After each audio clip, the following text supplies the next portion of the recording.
Atenção! Começa agora uma teleaula de Geografia do Ensino Fundamental. Você vai assistir a teleaula de número 4. Bons estudos!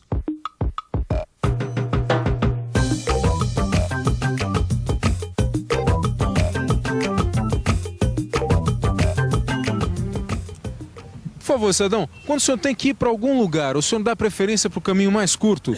Sim. Dou preferência para o caminho mais curto. Pelo caminho mais curto. Mais curto. Como é que o senhor faz para descobrir qual que é o caminho mais curto entre dois lugares? Eu tenho que olhar a quilometragem pelo guia, né? Ou eu olho no mapa, né, no guia, ou eu me informo com as pessoas. Pode, bastante. Obrigado. E você, o que acha? Será que um guia ou um mapa podem ajudar mesmo a gente a descobrir qual o melhor caminho entre dois lugares? Tá em dúvida? Então pode sossegar, porque é exatamente isso que a gente vai ver na nossa teleaula de hoje.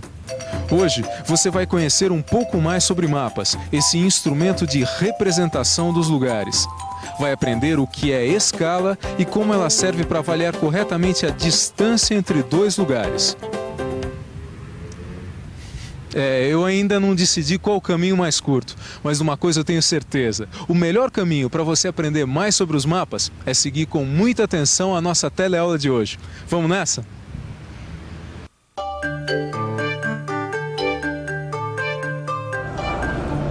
O melhor itinerário, o caminho mais curto. Esse também é um dos meus problemas.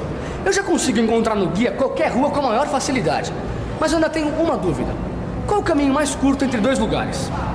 O Pedro me disse que essa informação também consta do guia. É isso mesmo. Eu vou te explicar. O negócio é o seguinte... Calma, Pedro. Nós já conhecemos o problema, mas o pessoal não conhece ainda, né? Claro. O negócio é o seguinte. O Antônio começa o itinerário dele aqui, na Praça Sans Pena, e termina no estádio Mário Filho, o Maracanã. Ele quer saber se o caminho mais curto é pela Avenida Maracanã ou pela Rua Barão de Mesquita. Pois então, Antônio, com a ajuda dessa réguinha aqui, eu medi os dois itinerários e cheguei à seguinte conclusão. Pela Rua Barão de Mesquita, o percurso é uns 100 metros mais curto. Você mediu a distância no mapa, Pedro? Peraí. Você está querendo me dizer que existe uma relação entre a distância no mapa e a distância real? Claro que existe. Todo mapa deve manter uma relação de tamanho entre o desenho e a realidade. Isso se chama escala. Para ser mais preciso, porque a gente está falando de mapa, escala cartográfica.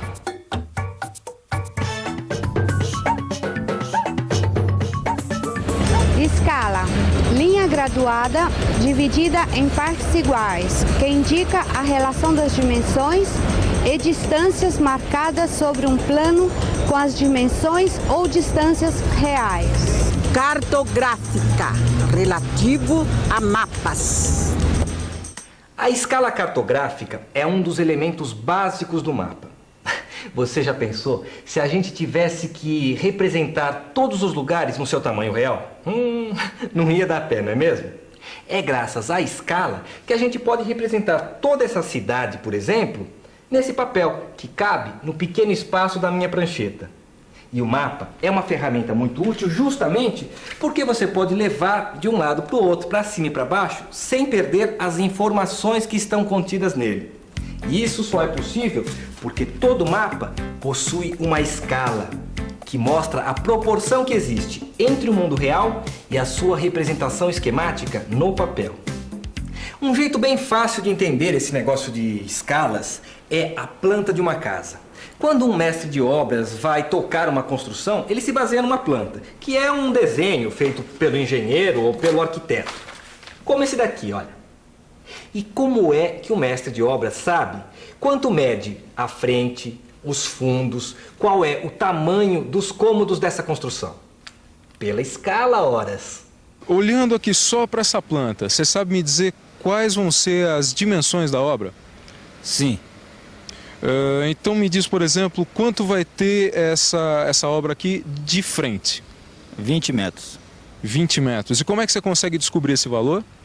Esse desenho, existe uma escala que é 1/50. É só você medir a dimensão no desenho e multiplicar por 50. Perfeito, olha. Entendeu o esquema? É muito simples, olha. Essa planta aqui está na proporção 1/50, ou seja, cada centímetro aqui no desenho corresponde a 50 centímetros no terreno. No caso aqui da frente, que tem 40 centímetros na planta, na realidade ela vai ter 40 vezes 50, que dá 2.000 centímetros ou 20 metros. Agora, como é que eu sei que essa planta aqui está na proporção 1:50? É por causa dessa indicação aqui embaixo, olha, é uma fração, 1/50. Nos mapas, essa fração aqui também pode aparecer da seguinte forma. Essa maneira de indicar a proporção é chamada de escala numérica. Escala numérica. Tô começando a entender. Ô Pedro, só que esse mapa aqui não tem escala numérica, não.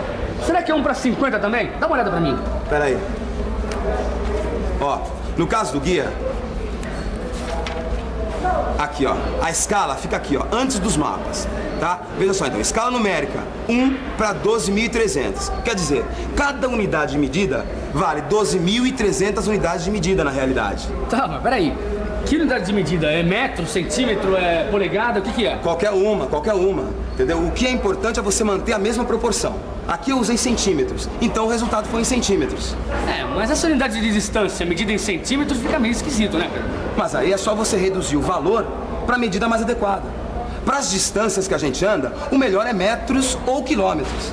Quer ver só? Olha aqui. Vamos calcular o tamanho dessa rua. Rua Major Ávila. Ela tem mais ou menos 4,2 centímetros. Para saber quanto ela mede de verdade, tem que multiplicar por 12.300, que é o valor dado pela escala. Resultado, 51.660 centímetros. Para transformar em metros, é só dividir por 100. Ou seja, essa rua tem 516,6 metros. Ou melhor ainda, aproximadamente 520 metros. Já matei a charada. Para saber qual o caminho mais curto, você mediu as distâncias dos itinerários. Multiplicou cada resultado por 12.300.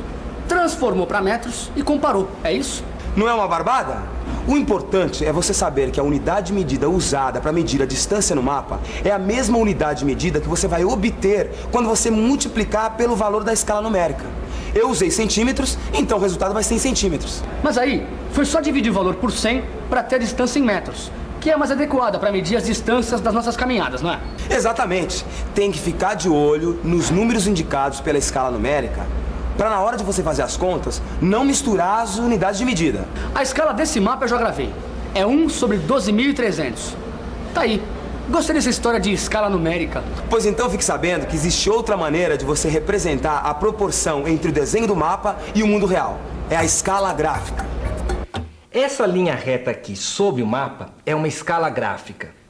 Repare como ela é graduada com números que indicam a distância real que cada pedacinho desse significa.